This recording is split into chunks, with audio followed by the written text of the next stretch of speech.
আমার ছেলে 2008-এ মারা গেছে। যেদিন মারা গেছে তার 6 দিন পরে আমার ইউরোপ সফর ছিল, এন্টার ইউরোপ।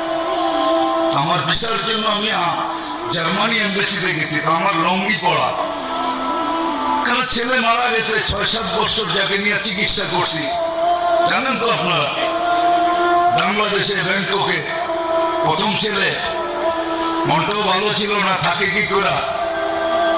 আমার লুঙ্গি পড়া ছিল, পানের ডাব্বা হাতে ছিল, আমি পান খেতেছিলাম, জামায় বোতামও ভালো মতো লাগানো ছিল না। আমি যখন জার্মানি এম্বাসিতে ঢুকি, তো যারা বসে আছে ভিসার জন্য সবাই আমার দেখা খিলখিলায় হাসে দিছে, যে দেখো মোল্লা এসে, চেহারার অবস্থা কি। এ আসছে জার্মানির ভিসা নিতে, তাও সেন্টিং। আমি কাউন্টারে যখন দাঁড়াইছি, তো মহিলার অনেক গয়না পড়া ছিল, যে আমার ইন্টারভিউ নিতেছে। অধিকাংশ গয়না কালো।